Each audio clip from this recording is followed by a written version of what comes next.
खेत से आया, शौहर खेत से आया, प्यास लग गई, घर आया, बोले खुद यार माँ कोयान जी का पानी नहीं।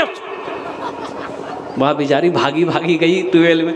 अब थोड़ी सी देरी हो गई पानी लाने। वाह, दे गाली के दे गाली, ले गाली के दे गाली। ऐसा करना चाहिए। बीवी, एक बात याद रखिए कि बात आ गई है इसलिए मैं आपको बता रहा हूँ कि अल्लाह के नबी सल्लल्लाहु अलैहि वसल्लम ने इरशाद फरमाया, जो गाली जो है ना, गाली, किसी को हम गाली देते हैं ना, किसी को हम गाली देते हैं, माँ की लेकर, बहन की लेकर, जो भी है, ये गाली उसको नहीं पड़ती। ये गाली उसको, अरे बोलो भाई, गाली उसको नहीं पड़ती। ये गाली किसको पड़ती है? हमने तो उसको दिया है। तो अल्लाह के रसूल इरशाद फरमाते हैं कि जिसको तुमने गाली दिया है, ये गाली उसको नहीं पड़ी, वो गाली उल्टे तुमको पड़ी। किसी की माँ को गाली दिया है, वो उसकी माँ को गाली नहीं लगी, वो गाली हमें लगी। इसलिए अगर दुनिया के अंदर में किसी ने अगर किसी को कमीना कहा है, हशर के मैदान में अल्लाह की बारगाह में उसको इसका भी हिसाब व किताब देना हो। मालिक को गुस्सा आया, नौकर को एक तमाचा मार दिया, और नौकर नौजवान था, नौकर था, गुस्सा बहुत आया, लेकिन मालिक को कुछ बोल नहीं सका। बस गुस्से की हालत में ये नौजवान घर गया, इसकी बीवी बैठ के रोटी बना रही थी, जाके खींच के एक तमाचा बीवी को मारा। बीवी बोली, कोड़िया तिमो क्या मार लो, बेल ना पिड़िया उठा के फेंकी थी, रोटी खाते रहती। अच्छा, वो औरत को भी गुस्सा आया, तो उसका 10 साल का बेटा बैठा हुआ था, खींच के एक तमाचा बेटा को मारी। तो बेटा भी हक्का बक्का रह गया कि मोर माँ मोक क्या मार ले। तो लड़के को भी, बच्चा को भी गुस्सा आया। आंगन में वो डंडा रखा हुआ था, डंडा पकड़ा, दरवाजे की तरफ निकला, एक कुत्ता बैठा हुआ था, 5 डंडा जाके कुत्ता को मारा। अच्छा, कुत्ते को भी गुस्सा आया, वो कुत्ता रोड की तरफ भागा, देखा कि वही मालिक जो नौकर को मारा था वो ऑफिस से बाहर निकलकर रोड पर खड़े होकर फ़ोन से बात कर रहा था। ये कुत्ता जाके उसी को काट लिया। भला करो तो भला पाओगे, बुरा करो तो बुरा मिले, एक हाथ से करो तो अपना दूजे हाथ से पाओगे, दूजे हाथ से पाओगे। क्या लेकर आए हो बंदे, क्या लेकर के जाओगे, करो इबादत तुम उस रब की, वरना कल पछताओगे, वरना कल पछताओगे। ये दुनिया आनी जानी है, एक दिन सब मिट जाएगा, तुम भी एक दिन मिट जाओगे। कीड़ा मकोड़ा खाएगा, कीड़ा मकोड़ा खाएगा। छल बुद्धि ना करो किसी से, छल बुद्धि ना करो किसी से, कांटे में फंस जाओगे। क्या लेकर आए हो बंदे, क्या लेकर के जाओगे, क्या लेकर के जाओगे। इसलिए नेकी कभी किसी की ज़ाय नहीं होती है। अल्हम्दुलिल्लाह, नेकी किसी के साथ हो, इंसान है, मखलूक है, कोई भी हो, इंसान हो, जानवर हो, कर दो, अल्लाह इसका जज़ा यहाँ भी देगा, आखिरत में भी देगा। प्यासा है पानी पिला दो, मेरा रब इसका बदला देगा। भूखा है खाना खिला दो, मेरा रब इसका इनाम देगा। नंगा है कपड़ा पहना दो, मेरा रब इसका इनाम देगा। और एक बात जहन में रखनी है कि दौलत ना किसी के पास रही है, ना दौलत किसी के पास रहेगी। ना कोई पैसा लेकर आया है, ना कोई पैसा लेकर जा पाएगा। ये धन, ये दौलत, ये माल, ये ज़मीन, ये जायदाद, ये कोठी, ये बिल्डिंग, ये इमारत, ये सोना, ये चांदी, सब के सब यहीं रह जाएंगे। खाली हाथ आए हैं, खाली हाथ चले जाएंगे। अच्छा, चले जाएंगे भाई, मरना है ना? नहीं, अरे बोलो भाई, मरना है? अच्छा, एक बात बताइए, जब मरना ही है, जब जाना ही है, ये हकीकत है, अल्लाह का कानून है, कुल्लु नफ्सिन ज़ाइक़तुल मौत सुम्मा इलैना तुरजऊन। अल्लाह पाक कुरान में कहता है, हर शख्स को मौत का मज़ा चखना है, फिर तुम सबको मेरे पास आना है। तुम सबको। अच्छा देखिएगा, अगर फरिश्तों को घूस देने का अगर अल्लाह ऐलान कर देता तो अमीर लोग नहीं मरता। अमीर मरता, पैसा वाला मरता। मौत का फरिश्ता आता, बोलता कि सरपंच साहब चलून, बोला नहीं ये ले जाओ, ओटा गरीबेर घर छो, भाग नहीं चले। लेकिन कुर्बान जाइए, अल्लाह का कानून है, अल्लाह का कानून है। मौत का वक्त मुतअय्यन है, मुकर्रर है। अल्लाह का हुक्म होगा, कुर्बान जाओ, अल्लाह का हुक्म होगा, अल्लाह का हुक्म होगा, मौत आकर दबोच लेगी। अच्छा देखते हैं ये नौजवान लोग, हमारा नौजवान कुर्बान जाओ, ये मस्जिद का जलसा है, हमारा नौजवान खाली जुमा पढ़ेगा।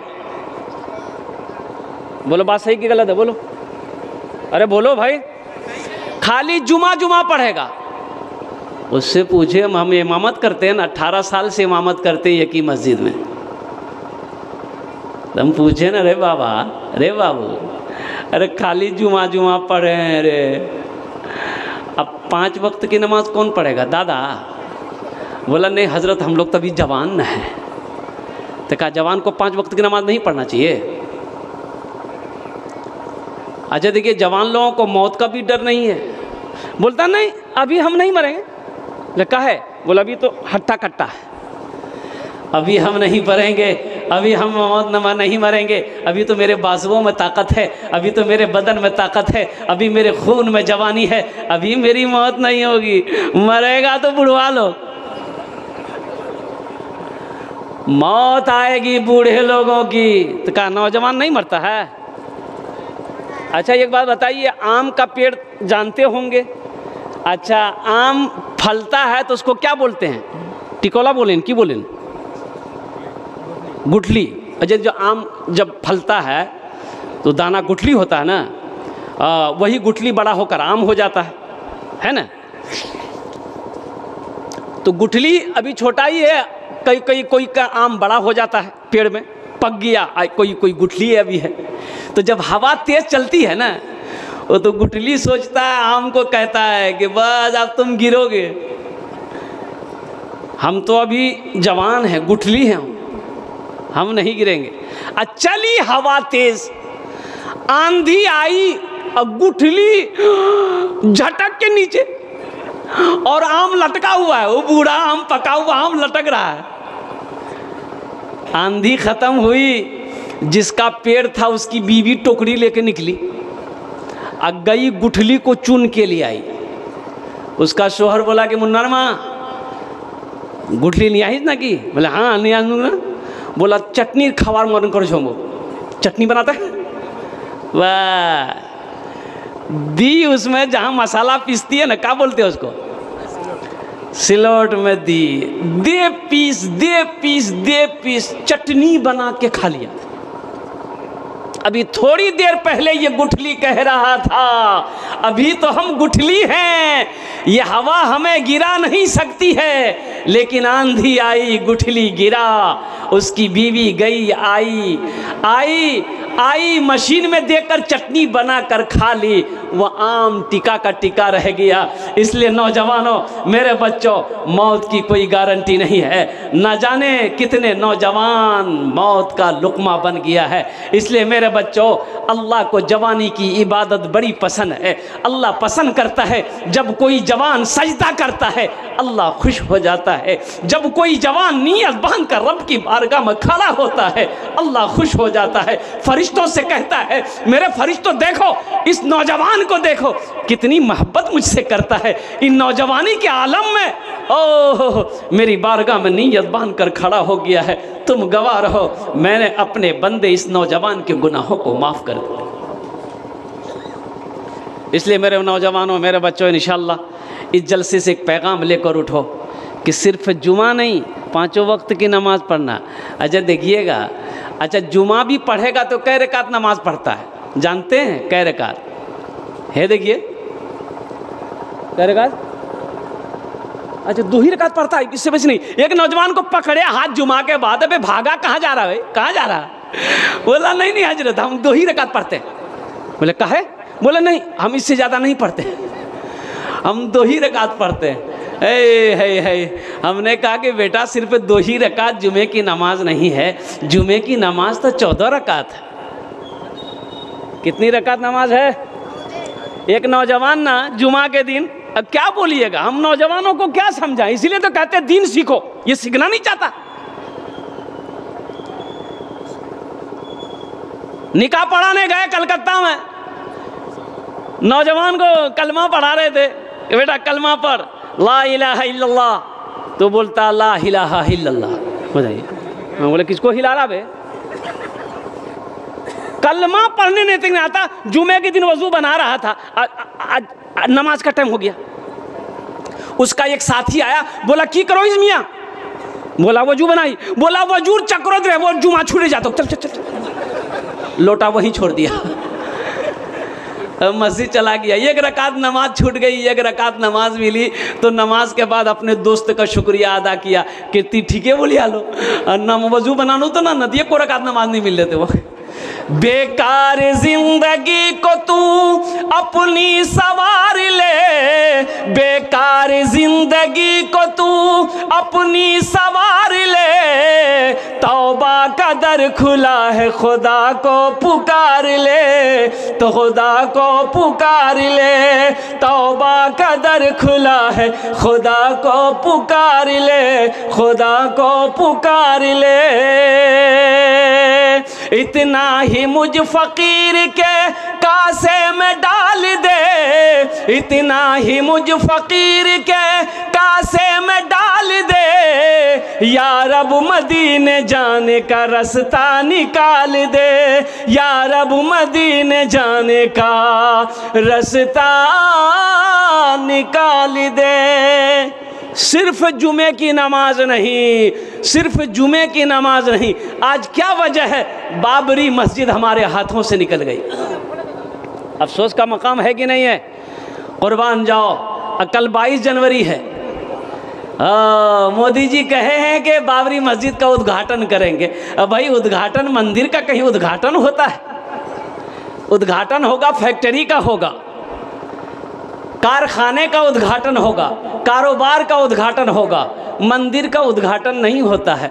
अल्हम्दुलिल्लाह सुम्मा अल्हम्दुलिल्लाह, कुर्बान जाइए, सुप्रीम कोर्ट भी सच नहीं कर पाए, साबित नहीं कर पाया कि मंदिर तोड़कर मस्जिद बनाया गया था। तो मस्जिद थी, वहां मस्जिद थी, मंदिर का कोई वजूद नहीं था। सुप्रीम कोर्ट ने, तमाम जजों ने, वकीलों ने ये क्या कहते हैं कि हम ही भरे कि नहीं भाई, यहाँ मंदिर नहीं था, मस्जिद ही थी। लेकिन क्या करें, उनकी हुकूमत है, ताकत उनकी है, ये मस्जिद हमारे हाथों से निकल गई। इसलिए मुसलमानों जागो, होश के नाखुन लो मुसलमानों, अपनी मस्जिदों को आबाद करो, अपनी मस्जिदों को आबाद करो। जो मस्जिदों को आबाद करेगा, अल्लाह उसके घर को आबाद करेगा।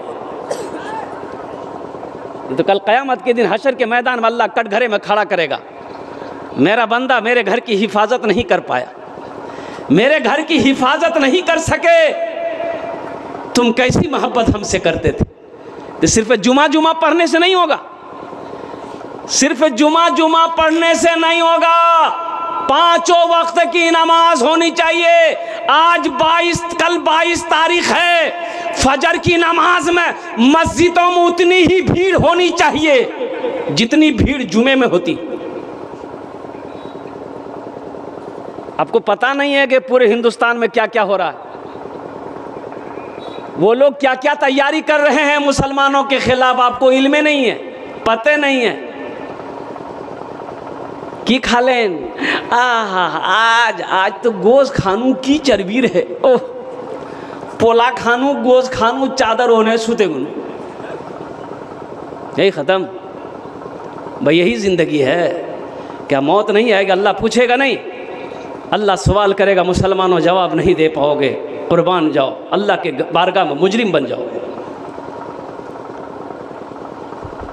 आज फ़िलिस्तीन के हालात देखिए, कुर्बान जाइए। अरे ईमान तो उसे कहते हैं, हम लोगों के पास ईमान कहाँ? ईमान वाले तो वो फ़िलिस्तीन वाले हैं। वहाँ का नौजवान शादी नहीं करता, वो नौजवानों ने कसम खा रखी है कि जब तक मस्जिद अक्सा को आज़ाद नहीं करा लेंगे हम निकाह नहीं करेंगे।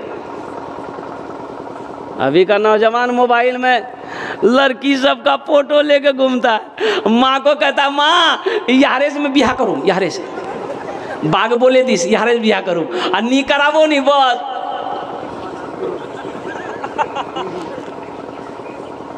कहाँ गए वो मुसलमान अगले ज़माने वाले, कैसर और किसरा की गर्दनें झुकाने वाले, खुद न खाते थे औरों को खिला देते थे, ऐसे थे मोहम्मद के घराने वाले।